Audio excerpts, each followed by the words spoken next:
Santo, escola bíblica. Vamos aprender para o Senhor Deus a lição número 6, Sermão do Monte, a ética do discipulado. Está em Mateus capítulo 5, verso 17 ao verso 42. Vamos orar. Senhor Deus e Pai, nós louvamos e agradecemos a Deus por essa noite. Estamos em tua casa, em tua presença, para aprender do Senhor e da tua santa e bendita palavra. Nos ensina, Deus querido, nos capacita. É o que eu te peço que nós oramos, Pai. Em nome do Senhor Jesus Cristo, vai abençoar o teu filho, vai ministrar a tua palavra, para que possamos aprender do Senhor, Pai. Em nome do Senhor Jesus Cristo. Amém. Mateus capítulo 5, vamos fazer a leitura do texto, que o pastor Manuel vai estar ministrando a palavra do Senhor aos nossos corações. A partir do verso 17 até o verso 48. É um texto bastante extenso essa lição, mas é importante para nós. Diz assim a palavra do Senhor: não cuideis que vim instruir a lei ou os profetas, não vim equivocar, mas cumprir. Verso 18. Porque em verdade eu sei que até que o céu e a terra passem, nem em volta o antigo sentido da lei, sem que tudo seja cumprido. Qualquer, pois, que violar desses menores mandamentos e assim ensinar aos homens, será chamado menor no reino dos céus. Aquele, porém, que os cumprir e ensinar, será chamado grande no reino dos céus.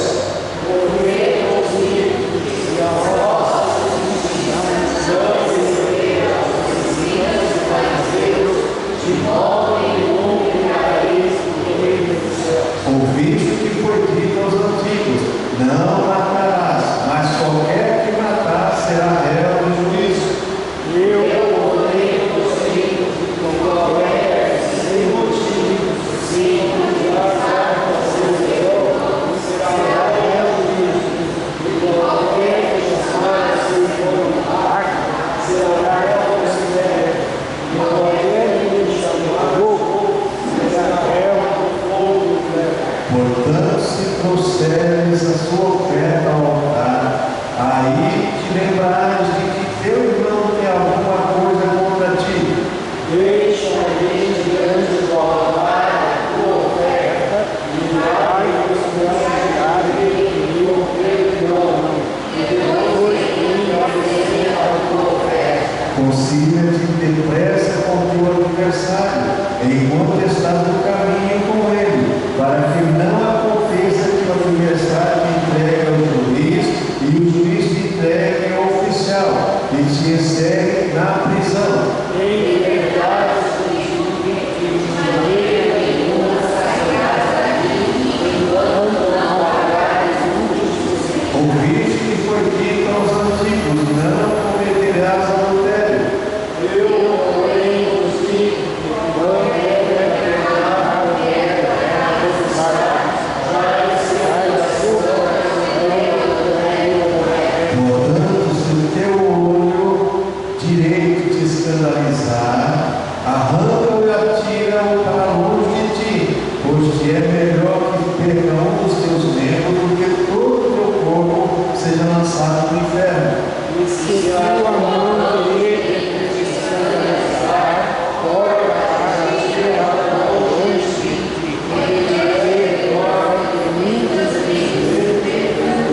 se estão lá juntamente vossos irmãos, que fazeis mais? Não faz os publicanos também assim?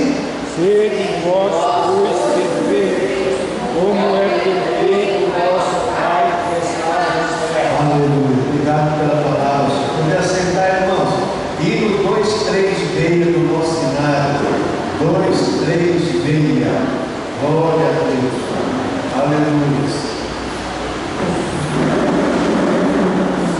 Escuta a voz de meu Jesus, segue-me, vem, segue-me,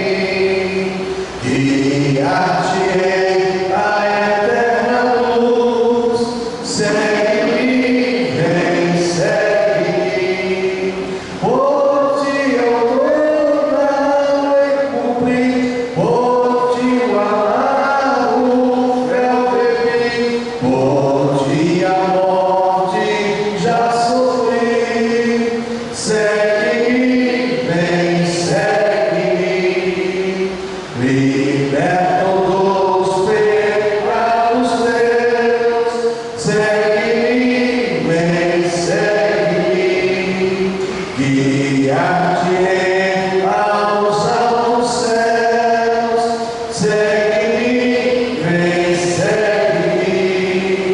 Oh, quantas vezes te chamei e tu quebraste a minha lei, mas fiador teu eu fiquei. Segue-me, vem, segue-me.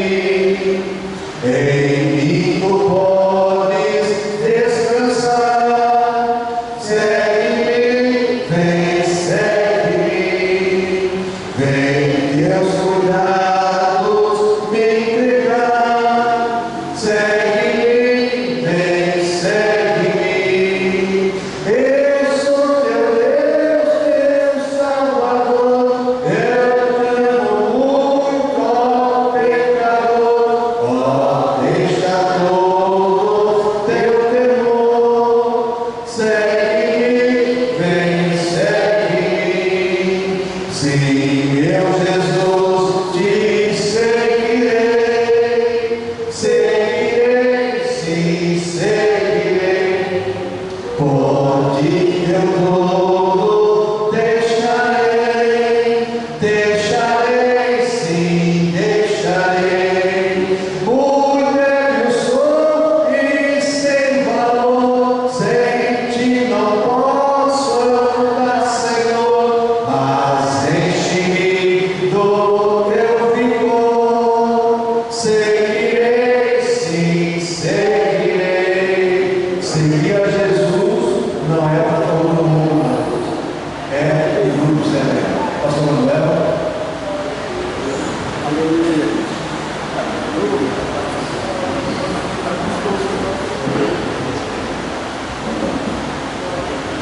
Paz do Senhor para todos.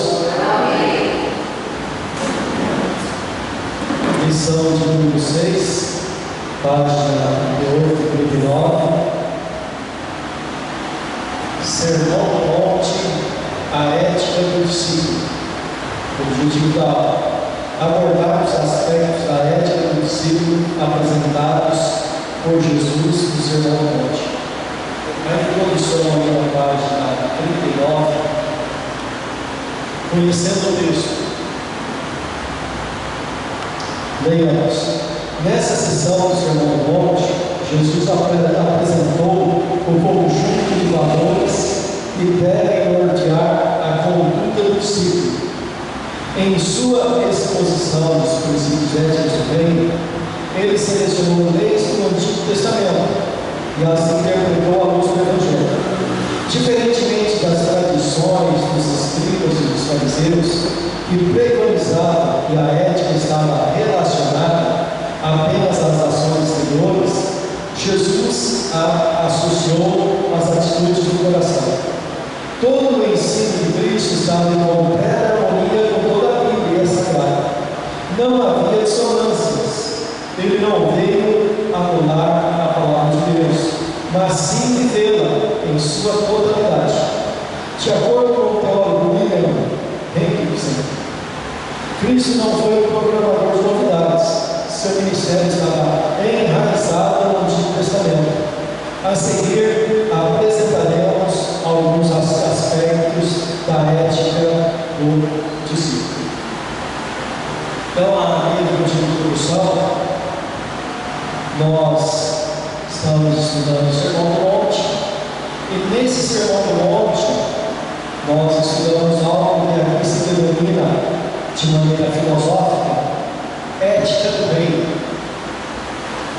Então, ética é uma palavra emprestada da filosofia, na realidade é o ramo da filosofia, que estuda um conjunto, como ele disse aqui no começo da sua introdução, ele estuda um conjunto de leis.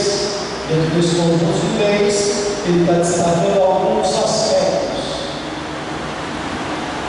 Todo grupo, toda sociedade, ela tem um conjunto de leis morais. Qualquer associação que você fizer, qualquer grupo que você fizer na sociedade, ali, com o tempo, vai se surgir alguns comportamentos morais, que se tornam leis, parâmetros morais. E esse grupo se dirige por esse grupo, por essa moral. Se torna uma cultura, se torna um costume. Então, muitas das vezes, um costume que tem na minha cidade não serve para outra cidade e vai por aí fora. Dá muita confusão quando um camarada vai fazer missão e ele chega lá numa outra cultura, e quando ele volta para a cultura de origem, ele quer trazer de lá para cá a cultura que estava lá. E o inverso também, ele levar a cultura daquele para lá também dá confusão. Então, moral muitas das vezes não tem nada a ver com ética. Moral é algo que um grupo estabelece. Agora, a ética é um pouquinho acima. A ética vem arrastando daquilo ali. Então, o filósofo, quem vai lidar com o filósofo, vai questionando algumas morais. Então, o que é ética? Dentro daquilo que nós vamos estudar aqui, ética cristã. O que é ética cristã? A ética cristã já não é um costume moral de um país ou local. A ética cristã, ela se pauta por um ensinamento das Escrituras. Então, a ética cristã, ela está além do tempo local. Ela abrange todos os lugares, todos os tempos, e ela entra num lugar que muitas das vezes a cultura daquele lugar. E é isso que ele vai falar. Ele faz a primeira pergunta aqui, ó. Para você, o que é ética cristã? Então, quando você vai definir ética, você define primeiro o que é ética. Lá dentro dos filósofos, dos debates filosóficos. Então, cada país segue uma determinada ética. Agora, quando se fala de ética cristã, não, existe um parâmetro. O parâmetro começa pelas Escrituras e de maneira paulatina, por isso é discípulo, né? Ética do discípulo. O discípulo ele é voltado para aprender. Então nós vamos aprender com a ética cristã aquilo que a Bíblia ensina. No decorrer da mensagem, a lição que vai falar aqui, isso não é relativo. Isso não é questão apenas de cultura, é questão que é a palavra de Deus. Primeira coisa que ele destaca na ética cristã, ele vai falar de ética cristã. Então, uma filosofia cristã, um pensamento cristão. A primeira coisa, ele diz que a ética cristã, ela é coerente. O que é coerente para você? Ou o contrário de coerente, o que é incoerente? É fácil responder. Se lá na tua casa tem uma ética, a tua casa tem uma moral. O teu pai é o chefe da casa.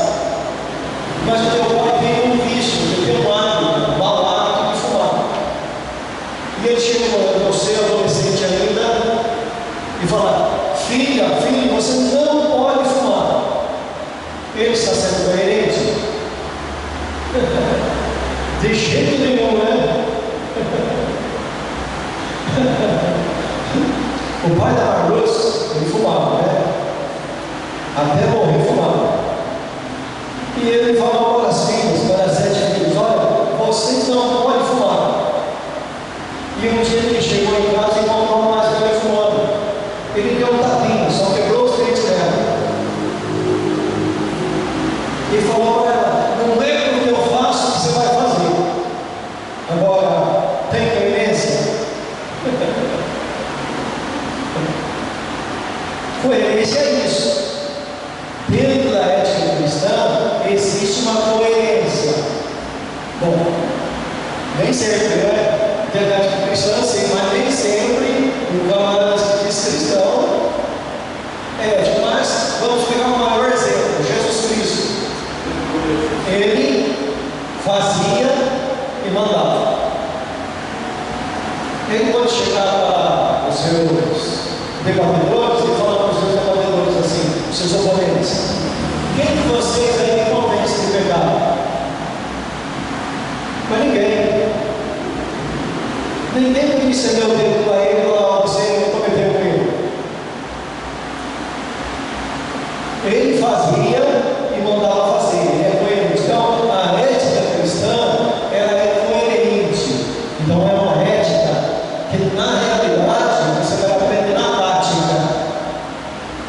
Tem a teoria? Tem, eu estou te dando a teoria aqui. Nós, na pregação, damos a teoria, no ensinamento, damos a teoria. Nas conversas de um com o outro, um passa uma teoria para o outro, mas a prática tem que ser colocado em prática.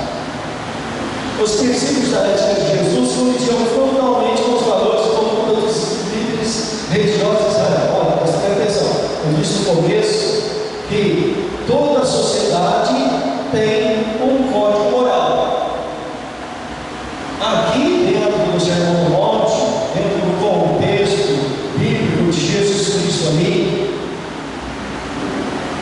a sociedade da época, os representantes da sociedade da época, eram os escribas e fariseus. Eles tinham uma ética? Tinham. E pesada, e dura. Não uma ética, um código moral, moralista ao extremo. E Jesus Cristo, por acaso, falou que a pregação moral deles era errada? Não, Jesus não falou, não. Pelo contrário, Jesus confirmou a pregação moral deles. Sabe como Jesus confirmou? Faça tudo o que eles mandaram, mas não faça o que eles fazem. Então, qualquer moral aí, qualquer moralista que você pegar por aí, ou seja, o ramo filosófico ou evangélico, você vai sempre ver que ele está mandando fazer coisa boa. Agora, na maioria das vezes, você não pode se espelhar na vida dele.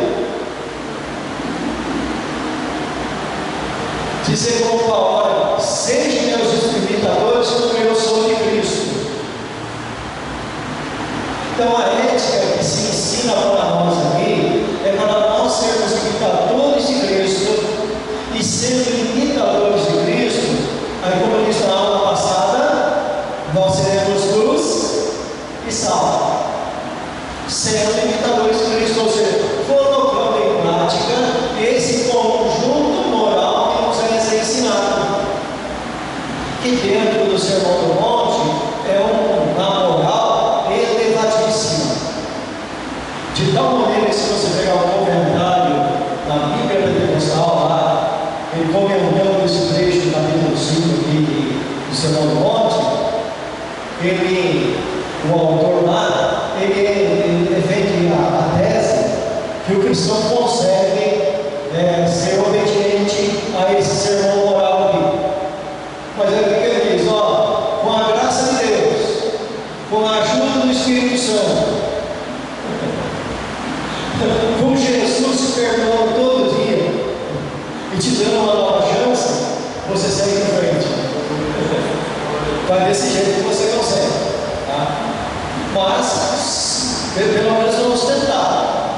Pelo menos a gente tenta. Pelo menos hoje eu vou ser melhor do que ontem. E amanhã eu vou procurar ser melhor do que hoje. A gente consegue. Então é uma ética coerente. Qual é o subtópico aí? Uma ética integral. Eu, porém, vos digo: todo aquele que sem motivo, sem irar contra seu irmão, estará sujeito a julgamento. E quem proferir um insulto a seu irmão, estará sujeito a julgamento do tribunal. E quem chamar tolo, estará sujeito ao inferno do fogo. Mateus 5, 22. Então ele vai dizer que a ética ensinada por Jesus é integral, pois envolve ações, pensamentos e sentimentos. O que é integral para você? Integral é total. Não é uma ética que vai ser ensinada assim para você: olha, você faz uma pequena parte e já está bom. Não. É uma ética integral, na sua totalidade. Ele está dentro aqui do pensamento, seguindo a linha de raciocínio do Sermão do Monte, aonde Jesus citou o Velho Testamento. Um dos 10 mandamentos diz que Cristo citou: não matarás. Bom, isso aí, na realidade, é um mandamento que Jesus aqui está explanando ele e dando um leque maior para o seu significado.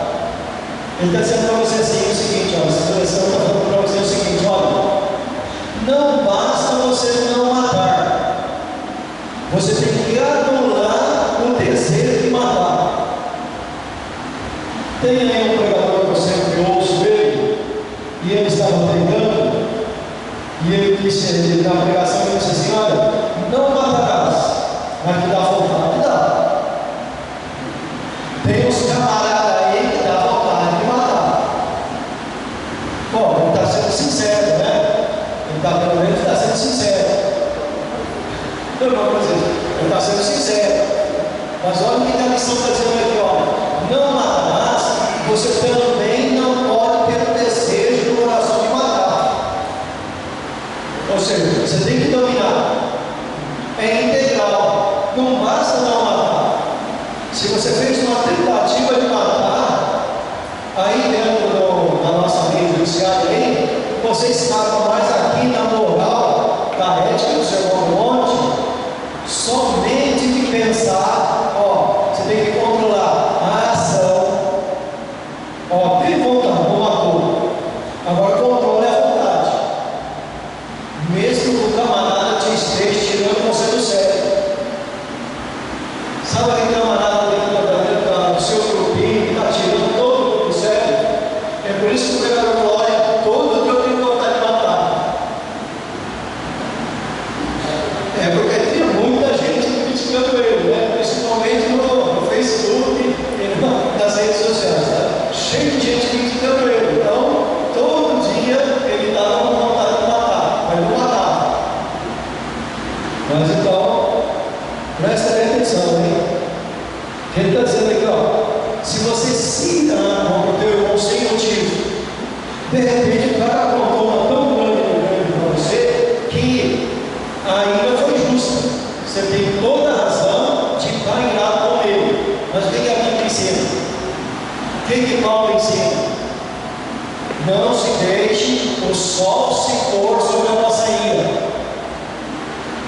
Não vingueis a nós mesmos. Nós conhecemos aquele que diz: minha é a vingança, eu darei a recompensa. Olha para Jesus, porque tudo que fizeram contra Jesus, ele segurou a ira e entregou tudo na mão de Deus. Por quê? Porque vai ter o momento do acerto de contas. O momento do acerto de contas não era aquele momento lá. Vai ter o momento do acerto de contas. Então segura a ira. Agora, se você ficar irado, sabe o que o sujeito está dizendo? Você já foi vítima, já passou esse pensamento com você, mas eu não vou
pensamentos e sentimentos e ações.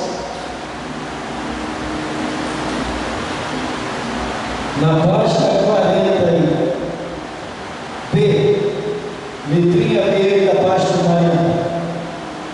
Uma ética que contempla as dimensões vertical e horizontal.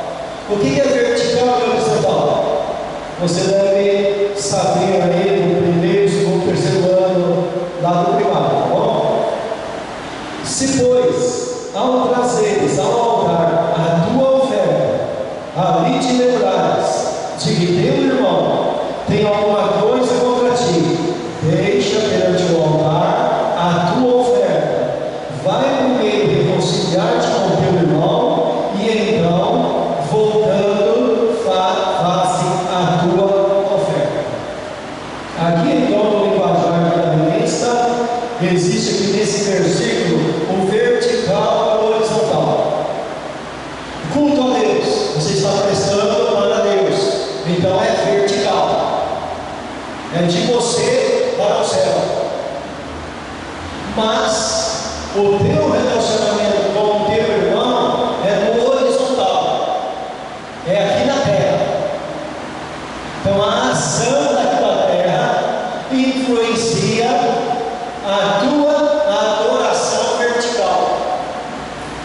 Ou seja, você não é recebido na posição vertical por Deus. Deus não recebe se você estiver em conflito no horizontal. Tem que estar bem no horizontal para resolver o vertical. Ó, marido e mulher, o que Pedro fala? Maridos, aplicai com entendimento com as vossas esposas, para que as vossas orações não sejam impedidas.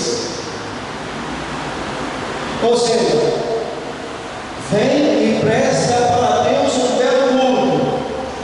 Venha na mulher de casa. Deus recebeu o belo culto? Não. Deixa de bater na mulher, né? Não seja mais não seja mais né? E aí você presta culto a Deus. Pede perdão e para de esculachar a esposa e também vice-versa, né? Tem que haver aí uma concordância, tem que haver concordância, ou seja, o relacionamento com a comunidade envolve o relacionamento com Deus. Tem que haver isso. Por isso que diz aqui, ó, a ética ensinada por Jesus estava relacionada a Deus e ao próximo. Olha, você fez alguma coisa com o teu irmão, tem uma pendência, você trouxe a tua oferta, veio ofertar o teu culto, veio prestar o teu culto, lembrou-se, a consciência bateu, o Espírito Santo falou. Então, para o que você está fazendo, vai lá e reconcilia com o teu irmão, e depois você continua a adoração a Deus. Aí Deus recebe. Então, é uma ética integral, é uma ética total, numa posição vertical e horizontal. Para refletir em sua opinião a importância da coerência entre o conhecimento e prática, qual é, né? Em sua opinião, qual a importância da coerência entre o conhecimento e prática da palavra de Deus? Comente.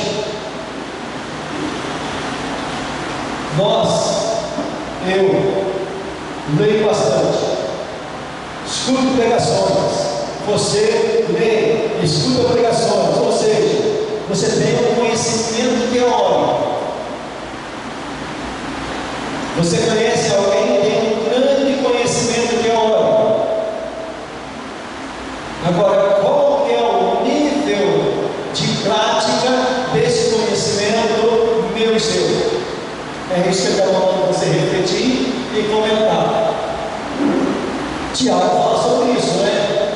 Não vos enganeis com falsos discursos belos. Que o camarada ouve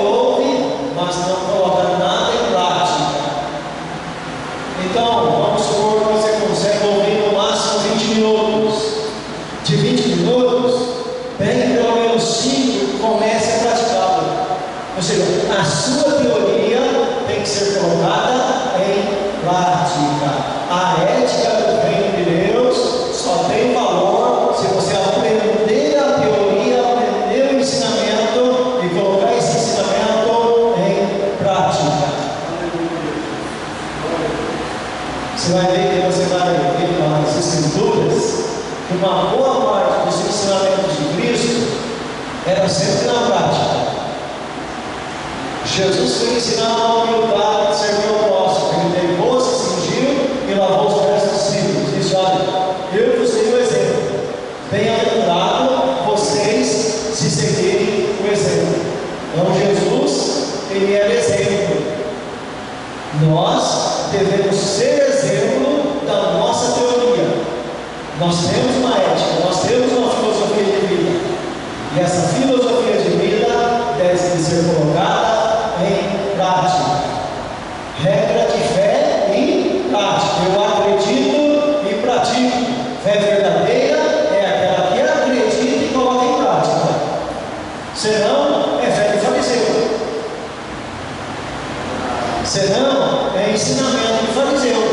Não vai ter diferença nenhuma do ensinamento do fariseu se eu mando e não coloco em prática. 2 aí da página 40. Uma ética radical. Bom, ele já falou que uma ética integral, é total, não se tira nada, é vertical e horizontal, é relacionamento à comunidade de Deus. E agora ele vai falar que é radical. Radical, você sabe o que é, né? O cara leva ao extremo. Radical é ser extremista. É isso que ele vai te ensinar aqui, tá? Não se assusta não, que é isso mesmo. Nesta sessão do sermão, Jesus enfatiza que a ideia, a ética do discípulo não tolera flerte com o pecado. Você sabe o que é flerte? Flertar. Namorar.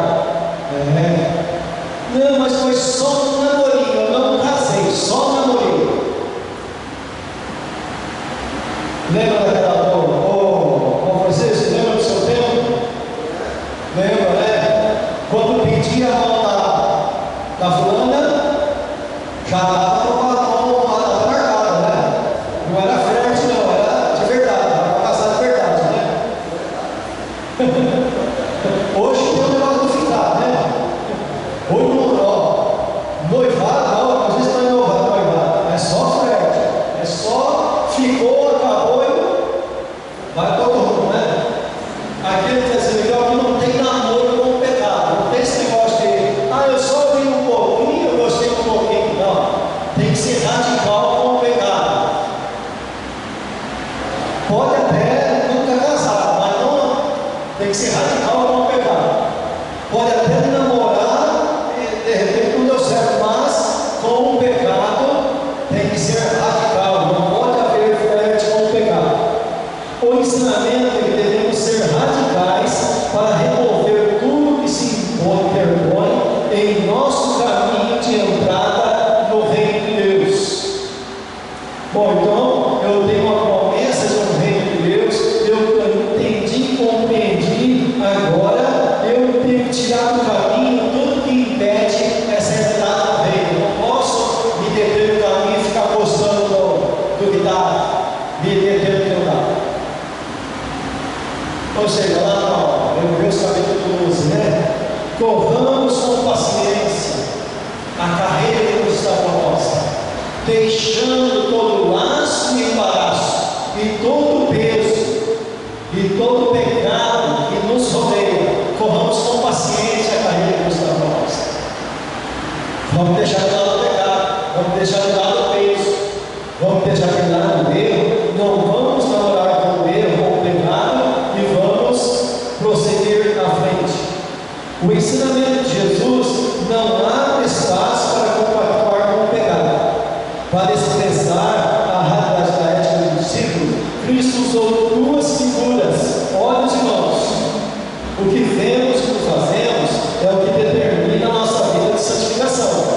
O ensinamento não deve ser entendido de forma literal. Jesus não estava recomendando a mutilação ou cirurgia física para retirar partes do corpo. Suas palavras indicam a radicalidade com o qual o pecado deve ser tratado. Então tá bom lá, você leu lá no Sermão do Monte lá, se o teu olho te escandaliza, arranca e joga ele. Se a tua mão direita te escandaliza, corta lá fora e lança lá fora. Ele está ensinando aqui que isso não é literal, é figurado. Mas isso é um ensinamento radical para te ensinar que você tem que lutar contra o pecado de maneira radical. Você tem que cortar o pecado da tua vida. Não é arrancar seu olho ou arrancar sua mão e ficar aleijado. Não é isso. Mas você tem que lidar com o pecado, mesmo de maneira bruta, radical, mesmo que isso cause uma tremenda dor na tua vida. Se você arrancar o olho, vai doer demais. Não é brincadeira. Se você cortar a mão e jogar fora, vai doer, não é brincadeira. Você vai desmaiar de dor. Você sabe que existem pecados na vida do camarada, principalmente o camarada que cometeu várias barbaridades de pecado no corpo. Quando ele vem para a igreja, ele tem que deixar, o camarada sofre. O camarada sofre, não é brincadeira. Lá na casa de recuperação, teve um interno lá que se recuperou e saiu bem lá na casa. Saiu bem lá do tratamento. Aí, com pouco tempo dele fora da sociedade, ele estava no orelhão para telefonar. Ainda tinha orelhão ainda nas cidades menores, né? E ele estava no orelhão para telefonar. Aí chegou uma amiga da gandaia dele. Chegou de mãozinha por trás dele e estendeu a mão e ofereceu para ele uma pedra de crack. Ele entrou num desespero tão grande para não pegar aquela pedra, que ele abraçou, ele deitou no chão e abraçou o orelhão. Abraçou mesmo, abraçou o orelhão ali, gritando: não quero, não quero, não quero. E tiveram que ir lá e tirar ele a força do orelhão. Tamanho a força que ele lutou contra o feixe das drogas. E quem tem o problema do vício, ele sabe o sofrimento para largar. É doído. É doído. Camarada que lá nos pontos é para gandaia por aí, sofreu as afrontas, agora você virou mariquinha, ou então nossa Deus, agora você virou santo, não é com um homem só. E a pessoa tem que lutar de maneira radical contra o pecado. É isso que Jesus está te ensinando. Seja radical contra o pecado. Não tolere o pecado. Você pega e entra numa casa com mau cheiro. Na hora que você entra, você não suporta. Mas vai ficando. Vai ficando. Dali um pouco, se alguém falar para você: limpa essa casa que ela está pedindo, você vai ficar bravo. Vai chamar de vida. Mas sabe o que é? É que acostumou com o mau cheiro. Assim é o pecado. Se não tratar no começo, é igual o mar. Você vai arrancar enquanto está pequenininho, depois que a roça é pronta de sassa, depois que abafou a planta, o prejuízo é grande. Então, domina o pecado logo. Não deixa amanhã, não vai tolerando, achando bonitinho, achando bom. E o pecado a princípio é gostoso, é bom mesmo, mas olha para a teoria da ética cristã. Ela te ensina, ela te mostra e coloque em prática. Suas palavras indicam a radicalidade com a qual o pecado deve ser tratado. Então, dentro desse tema aqui, ser radical com o pecado, na página 41, letra A, uma ética radical em relação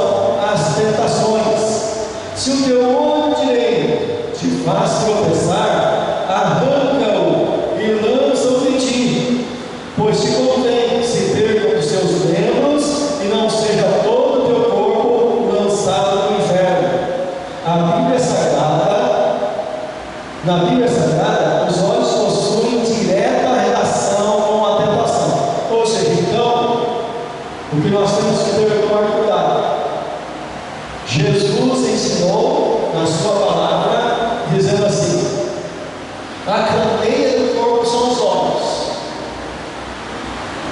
Portanto, se os teus olhos forem bons, todo o teu corpo será iluminado. Mas se os teus olhos forem maus, todo o teu corpo será tenebroso. Veja então, se a luz que em ti há são trevas, quão grandes serão tais trevas. Então, de uma coisa que nós temos que dominar, uma coisa chama-se concupiscência dos olhos. Qual foi a primeira tentação do ser humano, da Eva?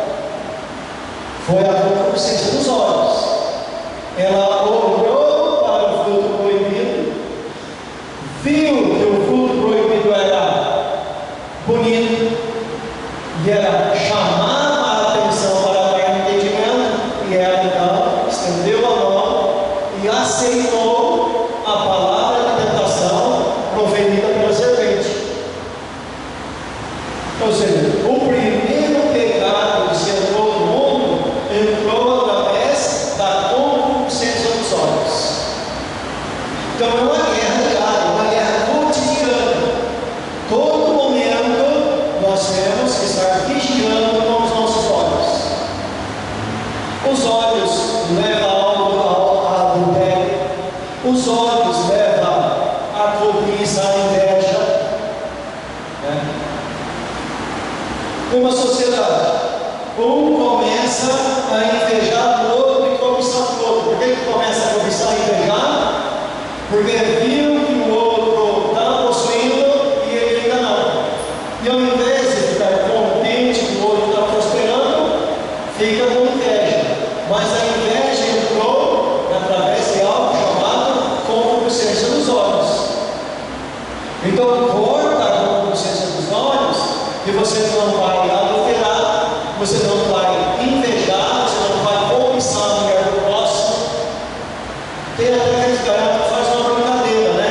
Não cobice a mulher do próximo se o próximo estiver próximo. Eles fazem esse trocadilho aí, só falando da palavra de Deus. Mas controle a cobiça dos olhos. João, na sua primeira carta, vai falar que sobre a cobiça dos olhos. Então, a Renê se vai dizer aqui.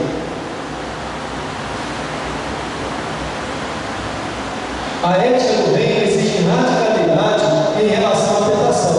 O cristão deve viver como se fosse cego para aquilo que pode levá-lo a pecar. É necessário tirar do aspecto da visão toda a tentação que surge a partir do olhar, porque tudo que há no mundo, a concupiscência da carne e a concupiscência dos olhos, não procede do Pai, mas do mundo. 1 João capítulo 2, versículo 16. A tentação deve ser repelida com veemência. O pecado não deve ser alimentado, ele precisa morrer. A ética do cristão é radical ao assédio do pecado que entra no coração por meio dos olhos. Então é bom a gente tomar cuidado. O salmista, lá no Salmo, falou assim: olha, não colocarei coisas más diante dos meus olhos. Muito tempo se usou esse versículo para se proibir o uso de televisor. Não podia ter televisor em casa. Por quê? Porque o salmista falou: não colocarei coisas más diante dos meus olhos. Resolve o problema não ter televisor em casa? Não resolve. Mas você tem que ver o que você assiste, o que você vê, o que você olha. Tem um herói da Bíblia chamado Davi, que quase acabou morrendo dele por causa que não controlou a concupiscência dos olhos. Então, muitas das vezes não adianta nada você não ter uma TV em casa, mas se você abrir a janela, fazer igual Davi, ver ao longe, né, o que não deveria estar vendo. Aí viu, não controlou a concupiscência dos olhos, mandou chamar.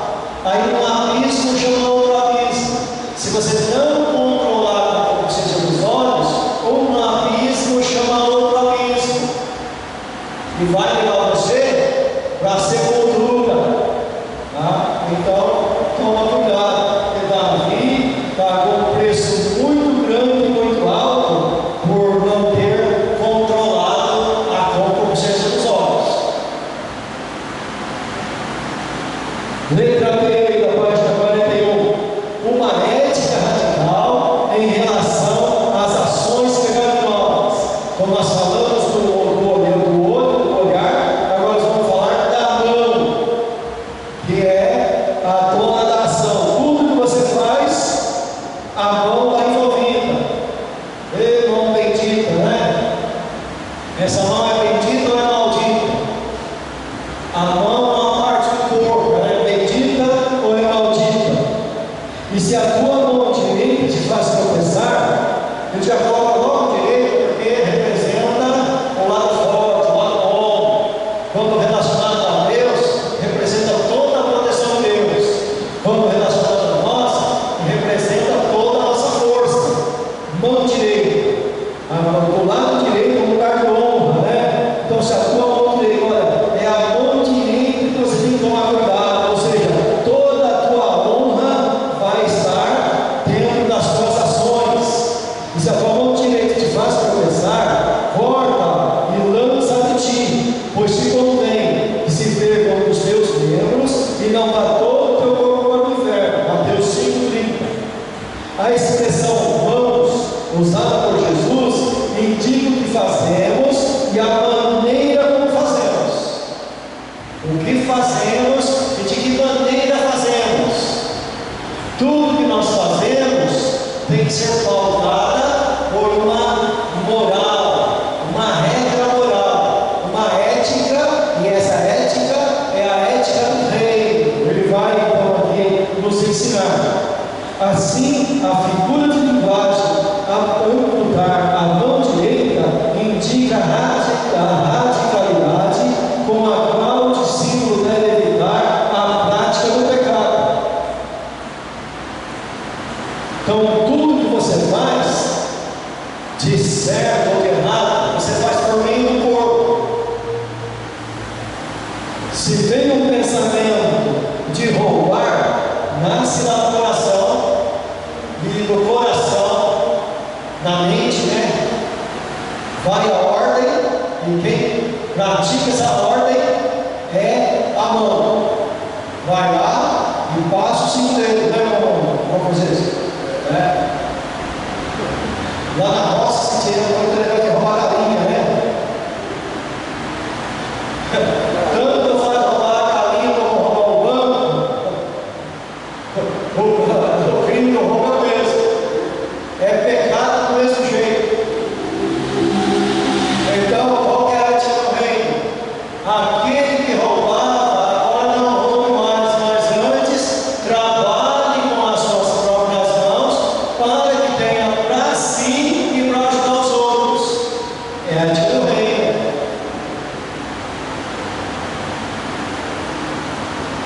Lá na casa de recuperação teve um interno lá que eu levei para casa, aí eu levei. Aí eu perguntei para ele assim, como você se envolveu com drogas? Ele falou, olha, na minha juventude eu não me envolvi, eu fui para a igreja, estava na igreja um tempo e de repente eu me envolvi com drogas.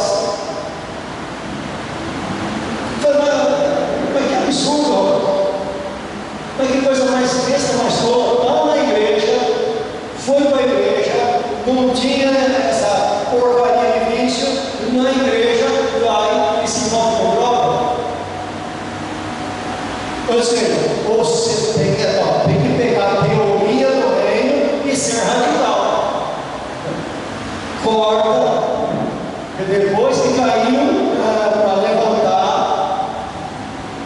Os camaradas, sabe os camaradas, principalmente os da droga, eles têm um chavão lá, que eu não sei que da onde que Bíblia que ele está arrumado. E o chavão é esse: o cair do homem e o levantar de Deus. Já viu a Bíblia? Já muitas vezes não, você está vendo para esse versículo comigo? E todos eles têm esse versículo que não existe na Bíblia: o cair do homem e o levantar de Deus. Aí quando o cara começava a falar isso na recuperação, a gente já sabe que, olha, ele pode fazer o que quiser, ele vai fugir daqui e vai usar droga. Eu caí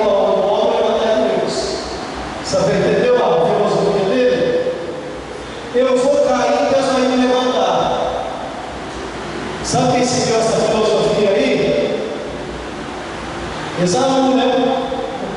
Esaú seguiu essa filosofia aí, né? Ó, o que me vale esse direito de hoje? Eu estou morrendo de fome, vou trocar. Trocou, depois foi buscar lágrimas e não achou lugar de arrependimento. Então não vá nessa conversa aí que vai a vontade de Deus, não. Porque Deus está falando, não, a tua chance já acabou, meu amigo. Vai se virar com o teu pecado para lá. Então, seja radical com a tua mão, tá? Porque o discípulo não usa suas mãos para fazer o que desagrada a Deus. Todas as suas ações são para a glória do Senhor. Está vendo aqui a chave da glória? Tudo que você vai fazer por meio do corpo deve se ter uma pergunta: isso é para a glória de Deus ou não? Isso engrandece a Deus ou não? Se não é para a glória de Deus, não compensa fazer. E se for para a desgraça dele, do nome dele, do seu nome como cristão, aí é que não compensa mesmo. Então seja radical com a tua mão, seja radical com as tuas ações. Pensa no que você vai fazer, pensa o que você está fazendo, pensa antes de tomar uma atitude e tome na direção do Espírito Santo. Para refletir, para você, como cristão pode exercer as tentações, compartilhe, leia o texto de Mateus 4, do 1 ao 11, e debata Mateus 4, do 1 ao 11. Todos aí lembram qual é a mensagem de Mateus 4, versículo 1 ao versículo 11? Tentação de Jesus. Do primeiro versículo até o versículo 11, Mateus escreveu sobre o acontecido da tentação de Jesus no deserto. Como começou? Ele foi levado pelo Espírito Santo ao deserto, jejuou por 40 dias e 40 noites. No final apareceu o tentador para tentá-lo. Tem uma turminha aí, turminha do fogo puro aí, que pensa o seguinte: ó, se eu jejuar um dia, o capeta vai correr de mim. Não corre nada, mas aí ele vai me tentar. Olha, se eu jejuar 3 dias, o capeta vai correr de mim, mas não vai ficar nada, vai ser demônio correndo para todo lado. O que ensina o texto é não. É que Jesus jejuou 40 dias e 40 noites, e no final começou a tentação. Bom, então ele venceu a tentação. Por que ele venceu a tentação? Porque ele era de oração, ele estava orando, ele estava jejuando, e aí ele pegou a terceira arma, a mais importante, a espada do Espírito Santo, a palavra de Deus. O inimigo veio tentar ele como? Usando o quê? A palavra. E ele se defendeu de que maneira? Usando a palavra. Paulo diz: nós não podemos nada contra a verdade senão pela verdade. Toda heresia chega até você com alguma verdade. Primeiro a herege te apresenta uma verdade. Depois que você entrou na conversa, aí ele joga o veneno da serpente. A heresia não começa com a mentira. Ela começa pior, com uma meia verdade, que é pior que uma mentira. Porque a mentira você já tem delicado, para a meia verdade não. É complicado. E bota complicado nisso. Então Jesus venceu com a palavra. Dentro da nossa missão aqui, teoria e prática. Aprenda a teoria e coloque a teoria em prática. Jesus usou a palavra. Ele tinha a teoria, ele ensinava a teoria e praticava o que ele ensinava. Ele acreditava na palavra e se defendia com a palavra. Pode agora, Deus.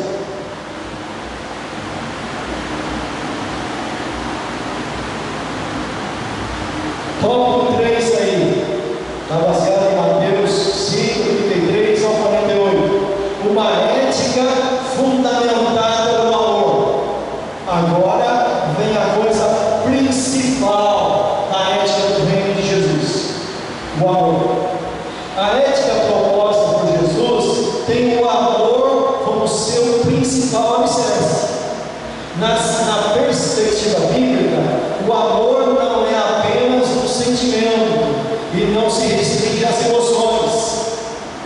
A fé cristã trata o amor como um mandamento que deve ser observado. Ele deve nortear todas as ações, palavras e relacionamentos do cristão. A ética do reino, que é fundamentada no amor, possui duas características. Ele vai falar das duas características do amor. Então é totalmente diferente do sistema mundano. O sistema mundano, principalmente dos escribas e fariseus, eles faziam as coisas para se aparecer. O discípulo não. O discípulo de Cristo deve fazer tudo por amor. Primeiramente, vertical, amor a Deus. Segundo lugar, horizontal, amor ao próximo. Ame a Deus acima de todas as coisas e ao teu próximo como a ti mesmo. Como que os fariseus e escribas pregavam a moralidade deles? Um monte de teoria, não tinha erro nessas teorias, mas eles não colocavam nada em prática, eles não praticavam, a não ser aquelas coisas que iam dar popularidade para eles. Você já ouviu nessa política aí o camarada falar assim: olha, o político brasileiro, ele não faz obra para resolver problema de enchente. Por quê? Porque tem que furar esgoto embaixo da terra e não aparece. Aí ele não ganha voto, então ele não faz. Ele só faz obras que aparece para o eleitorado, aí o eleitorado vai votar nele porque ele fez uma obra. Então tudo que ele faz é para ganhar a visão, ganhar uma eleição. Maluf que fez. Foi o Maluf que fez.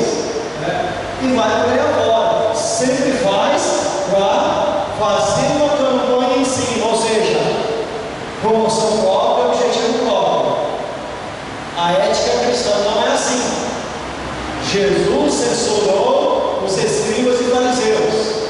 Por exemplo, orar é pecado? De jeito nenhum.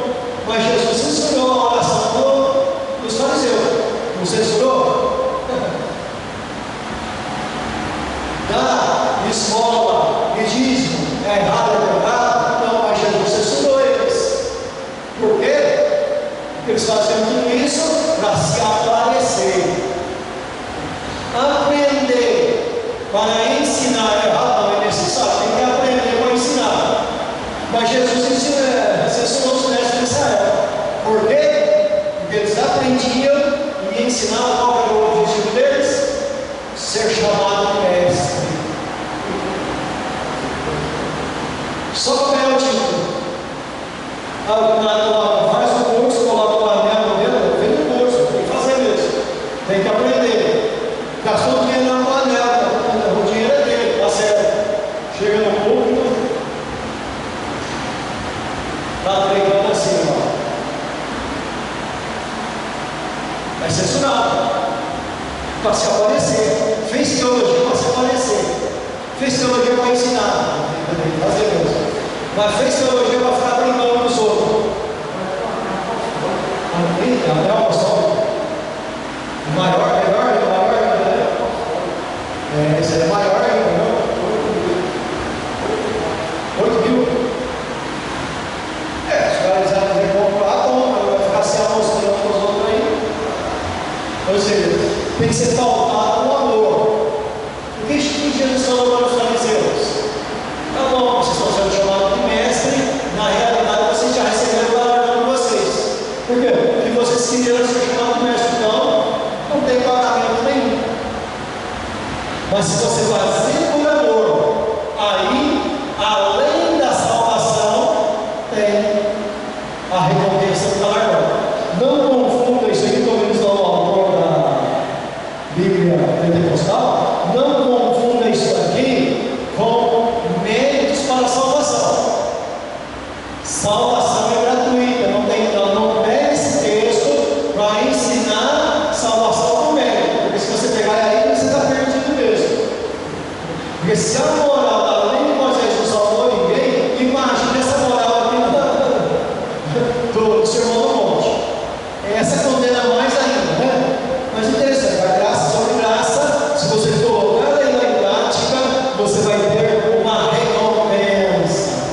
por estar praticando a palavra de Deus.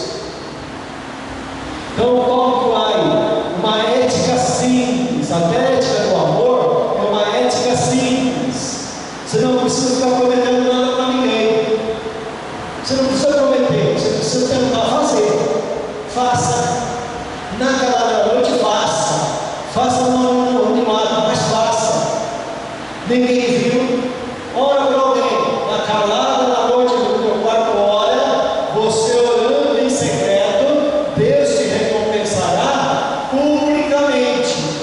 Mas como que é esse publicamente Deus vai te recompensar? Vai te levantar na igreja para todo mundo saber, não vai ficar esperando você, não vai acontecer.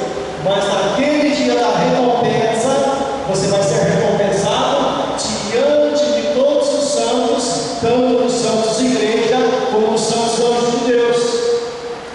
Você vai ter uma recompensa.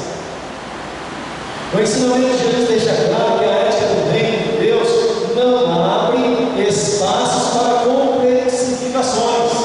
Ou seja, quem complica a coisa somos nós. O Evangelho é simples, a gente que complica. E não precisa complicar nada, dependendo das escrituras, já tem coisa complicada para a gente ensinar. Então você não precisa complicar. Vai pelo mais simples possível, e quando você vai diante das coisas complicadas das escrituras, fala, olha, você faz igual o profeta falou para Deus. Deus perguntou para ele o que é isso, ele falou, Senhor, tu sabes. João, o que é isso? Senhor, tu sabes. Ezequiel, o que é isso? Senhor, tu sabes. Pode esses ossos reviver, Ezequiel? Senhor, tu sabes. Então não vamos complicar não. Vamos tudo simples.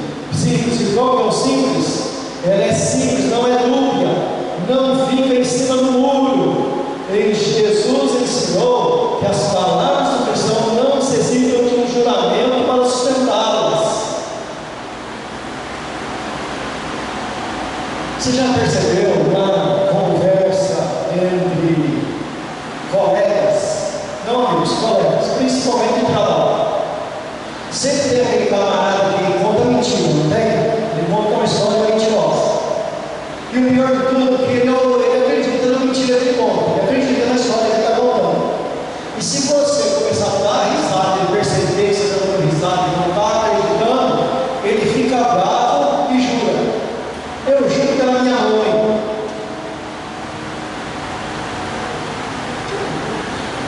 O que a revista ensina? O que Jesus ensina no Sermão do Monte?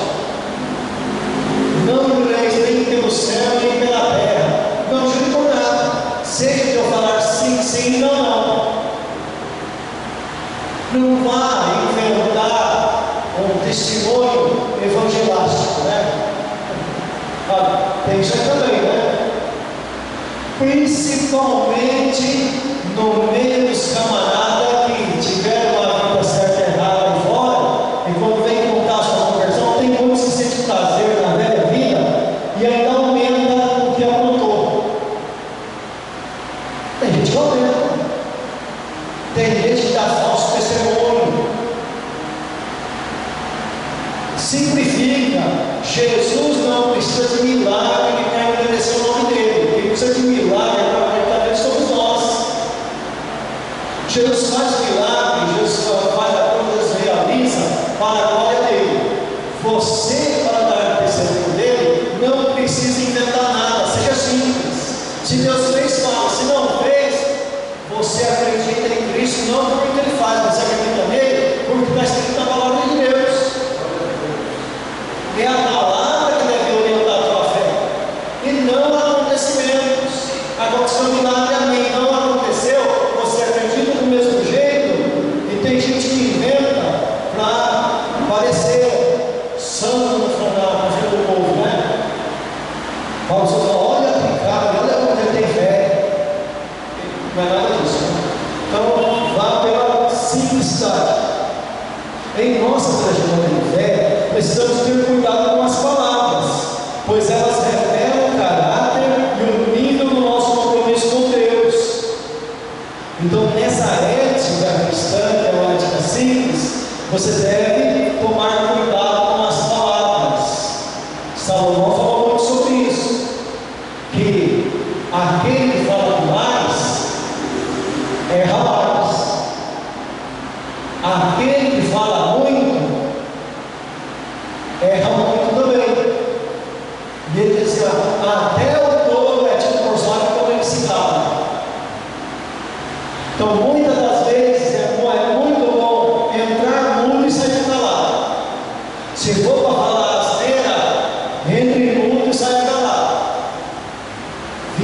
vigia com as palavras.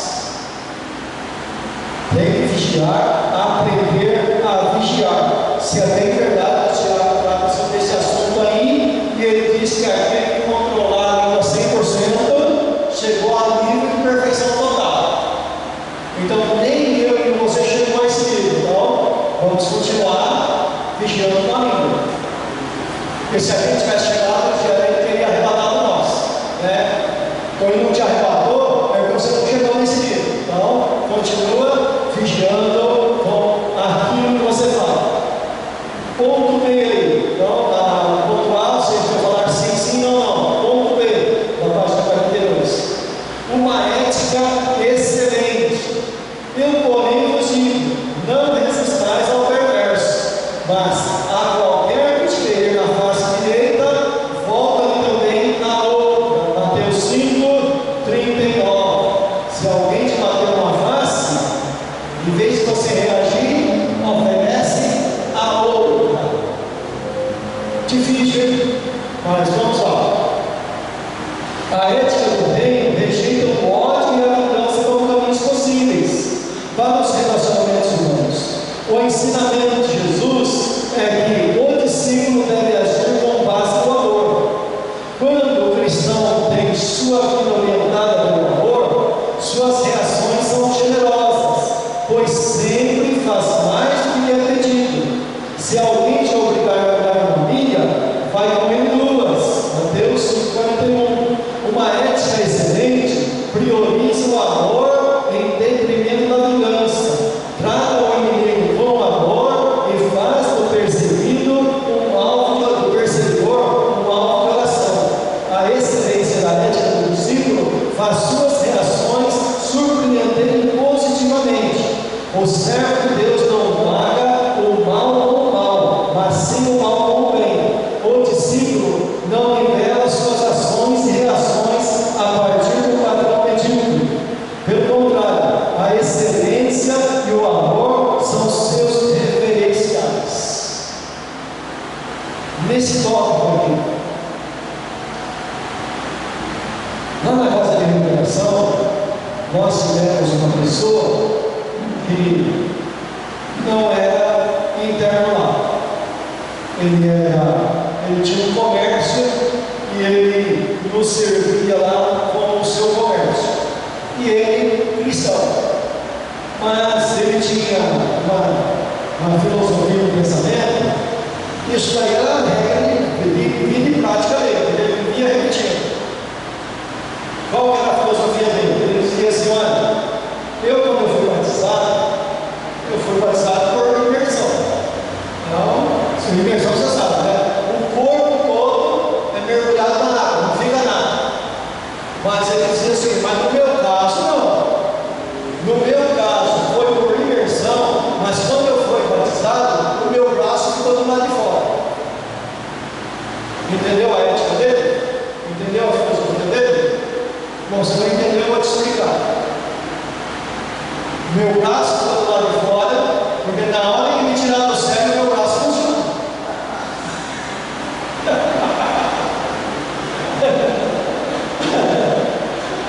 Eu fui batizado, mas não de corpo inteiro, o braço está do lado de fora. Então, se vir e bater no lado, vai levar dois.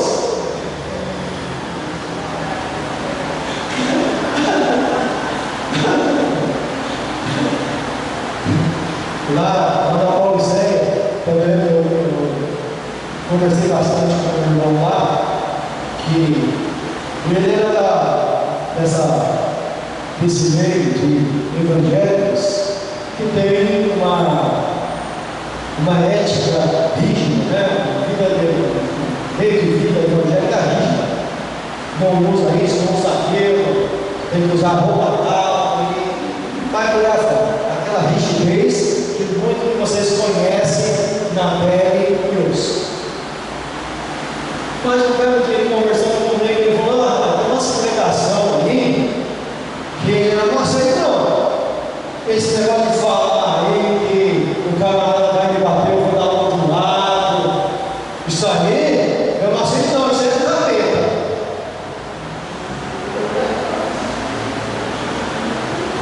Ou seja, o camarada importa um monte de uso e costume que quando você vai ver pela razão, não está dentro da Bíblia, porque não existe nada daquilo, e pela vida rígida dele, ele anula a palavra de Deus. Quando foi isso que Jesus Cristo falou com os fariseus, escribas? O que os escribas fizeram? Pegaram um monte de uso e costume, como lavar o jarro, lavar a cama. É errado lavar a casa? Não, não é errado. Tem erro nenhum. Pode lavar a casa. A única coisa é que você não vai gastar mais água. Mas se você lavar todo dia, você vai gastar mais água. Não tem erro nenhum lavar a tua casa. Mas agora, lavar a casa, lavar, fazer tudo aquilo que eles faziam, e chegar e colocar pelo mandamento de Deus, eu fiz isso, porque eu fiz isso, eu não preciso fazer o mandamento de Moisés. Aí o que Jesus falou? Vocês invalidaram pelos vossos costumes o mandamento de Deus. E tinha mais, hein? Eles queriam que Jesus chamasse a atenção dos discípulos. Chama a atenção dos seus discípulos, porque eles não estão andando contra a nossa regra. Chama a atenção deles aí. Ainda queria mandar na casa do sogro ainda. Então toma cuidado, porque as coisas têm que ser feitas com uma ética excelente. A ética excelente é pautada no amor. Então, a ética excelente ensina o quê? Você foi batizado no corpo inteiro. O que significa o batismo? Há categorias, Você foi sepultado, então você morreu. Quem morreu não tem mais vontade própria. E agora você ressuscitou uma nova vida. Então o teu braço não ficou do lado de fora, não. Você morreu por inteiro, você morreu por completo. Estou crucificado com Cristo, não vivo eu, mas Cristo vive em mim. É a ética do reino, é a ética do amor. Tudo que eu for fazer, fazer por amor a Deus. E fazer por amor a Deus, eu vou fazer por amor aos meus irmãos. E tudo que eu vou fazer pelas pessoas do mundo, eu vou fazer, primeiramente, sendo considerado que eu estou fazendo para Deus. Estou fazendo para Deus. Então nós não podemos levar uma vida medíocre. O que é uma vida medíocre? Medíocre é quem está no meio. Medíocre significa no meio. Sabe aquela conversa lá? O filho chegou, a mãe chegou para o filho e falou: filho, não faça isso. Aí o filho respondeu para a mãe o seguinte: mas todo mundo faz. Aí a mãe respondeu: mas você não é todo mundo. Você não é todo mundo. Não é porque todo mundo faz que você vai fazer, porque você não é todo mundo. Você é uma nova criatura. Você nasceu de novo. Você tem uma ética diferente. Você não vai ser medíocre. Você vai ser a diferença. Você vai fazer a diferença. Na linguagem futebolística aí, ou não ser medíocre, ou é ser cabeça de bagre, ou então ser craque. Então, cabeça de bagre também não é bom ser, medíocre é igual ser todo mundo, não influencia, então é bom ser craque. Então é bom ser crente de verdade, ser discípulo de verdade. É bom aquele que ouvir do mestre: vinde, fosse de ao pouco, sobre o pouco te colocarei. Não. Para refletir, página 43, já estamos terminando. Em sua opinião, como o cristão deve reagir às afrontas? Na sua opinião, você é daquele que fala: não, foi batizado, mas o meu braço já está por fora? Fala, irmão.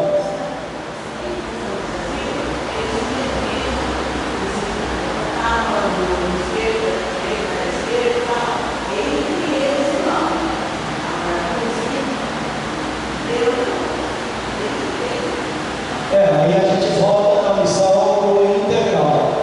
Se o ensinamento é integral, não é só entre nós, é entre eu e os cristãos, porque na realidade, na maioria das vezes, o normal é você receber a conta dos ímpios. Então, dentro desse texto aqui, se você for prejudicado e receber um grande prejuízo,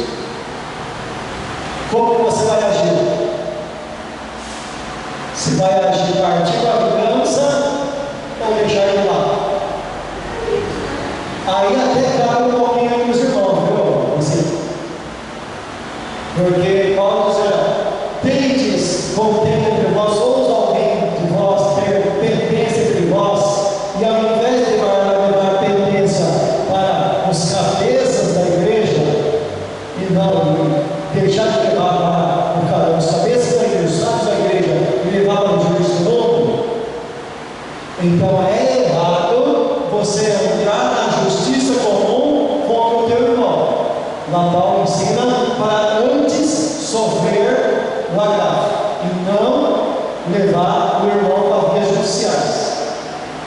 Aí até cabe, o que a irmã está falando, vai botar lá no rosto, eu acho que é tocado, tá? É bom saber, comentando, nenhuma sociedade pluralista como essa, que vivemos, é fundamental a existência de valores éticos e morais claramente definidos. A ética ensinada por Jesus no Sermão do Monte deve nortear a nossa conduta como cristãos. Nosso compromisso precisa ser com os valores do reino. Como servos de Deus, nossas ações e reações diante das diferentes situações da vida devem ser pautadas nos ensinamentos de Cristo. Então, comentando aqui, o que é uma sociedade pluralista? Vamos entender o linguajar do autor aqui. Pluralista, ela vive um monte de pensamentos tidos como verdade. Mas no meio dessa sociedade cheia de pensamentos, cada um tem o seu pensamento. Então, a verdade é relativa, vale? A mesma verdade que é verdade do pastor Pedrosa não é para mim. Isso seria uma atitude relativista. Não, o Pedrosa não tem assim, eu entendo de outro jeito. Não, dentro da ética cristã, entre eu e o Pedrosa tem uma ética que é a ética do reino de Deus. E não é o pensamento do pastor Pedrosa e o meu que vai dar o chefe final. Não, o chefe mate final. Quem vai dar a palavra final é o ensinamento de Cristo. Então o ensinamento de Cristo tem que valer para mim e para o pastor Pedrosa. Não é relativo. Pode ser coisa relativa lá no mundo lá, mas para nós, que somos cidadãos do céu, nós temos algo que não é relativo. É verdade para nós aqui, é verdade para a igreja lá na Inglaterra, lá no Paquistão, lá na Colômbia, em qualquer lugar, essa palavra é verdadeira. Ela não muda, ela não tem mudança. Ela influencia a cultura e a cultura não influencia ela. Bom? Então, conectar aí e compreender e entender que o que marge